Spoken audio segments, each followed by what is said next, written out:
আমরা কি করবো, এটা উড়িষ্যার দিকে তাকা। সরকার হওয়ার সঙ্গে সঙ্গে ল্যান্ড ব্যাংক তৈরি হয়েছে, 1 বছরের মধ্যে জমি দেওয়া হয়েছে, কারখানা শুরু হয়ে গেছে। আমার পরিচিত লোক যাদের জমি পশ্চিমবাংলায় আছে, এখানে কারখানা না করে তারা উড়িষ্যায় গিয়ে কারখানা করছেন। সমস্ত ডিসপুট চিফ সেক্রেটারি বসে মেটাচ্ছেন ওখানে, এটা শেখা উচিত। প্রধানমন্ত্রী সমস্ত ইনফ্রাস্ট্রাকচার তৈরি করে দিচ্ছেন, যাতায়াতের ব্যবস্থা করে দিচ্ছেন, ল্যান্ড ব্যাংক করে দেবেন, আর স্বাভাবিকভাবে লোকেরা আসবে। উনি বলেছেন এখানকার ল অ্যান্ড অর্ডার শিল্পের অনুকূল নয়, তো ডবল ইঞ্জিন সরকার হলে সারা রাজ্যে রাজ্যে যেমন বিজেপি করেছে এখানেও ঠিক সেই পরিবেশ তৈরি করবে।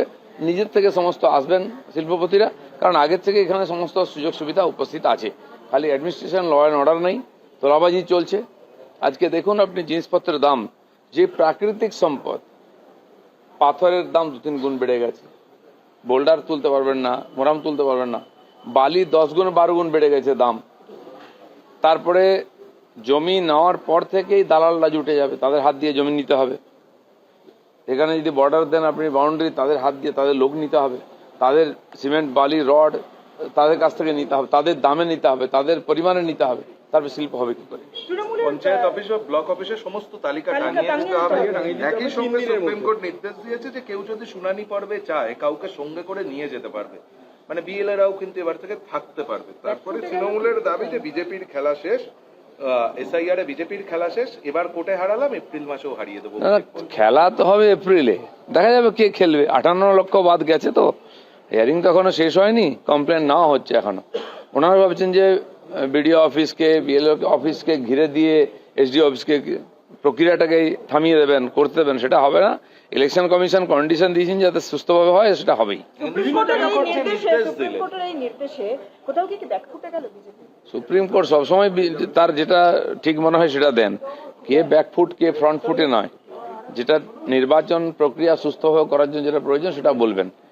কান মুলে দিচ্ছে রাজ্য সরকারের প্রতিদিন, তাতে কি হয়ে গেছে?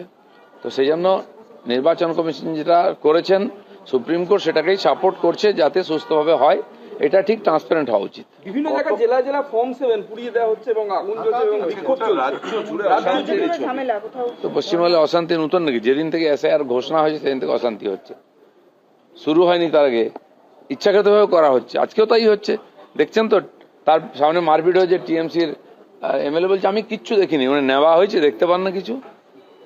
নানুরে আরএসএস করার জন্য রিন্টু পালকে তৃণমূল কার্যালয়ে নিয়ে গিয়ে শাসানি দেওয়া হচ্ছে, বলছে আরএসএস এবং বিজেপি না করলে ছিঁড়ে খেয়ে নেওয়ার হুমকি দেওয়া হচ্ছে। আমাদের 250-এর বেশি কর্মীকে খুন করা হয়েছে।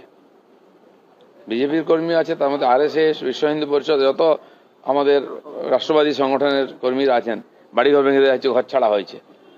অত্যাচারের শেষ সীমায় পৌঁছেছি আমরা, কিন্তু ওরা যত ইলেকশন আসছে আবার ভয় দেখানোর চেষ্টা করছে।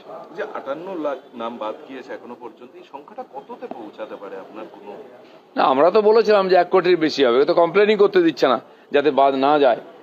আমার মনে হয় নির্বাচন কমিশন বাস্তব পরিস্থিতি জানেন, তারা নিশ্চয়ই রাস্তা বার করবেন। আর কালকে আমরা দেখলাম যে আমা স্ট্রিটে শ্যামসুন্দরী কালী মন্দিরে ওখানে দেখা গেল যে ভক্তরা দাঁড়িয়েছিল ঘন্টার পর ঘন্টা, সেখানে পুলিশ লাঠিচার্জ করলো। অথচ দেখলাম যে বেলডাঙ্গায় যেখানে সংখ্যালঘুদের অবরোধে, সেখানে কিন্তু নীরব দর্শক পুলিশ। হিন্দু তীর্থযাত্রী, হিন্দু ভক্ত, এদের উপরেই পুলিশ অত্যাচার করে পশ্চিমবাংলায়। উগ্রবাদী, সাম্প্রদায়িক, অনুপ্রবেশকারী মুসলিম যারা রাস্তাঘাট বন্ধ করেছে, ট্রেন বাস জ্বালিয়ে দিয়েছে, তার উপরে লাঠি চালাতেও দেখি না, এটা এফআইআর করতেও দেখি না। মমতা ব্যানার্জির পুলিশ এটাই করে দেখাচ্ছে, এটাই সেকুলারিজম।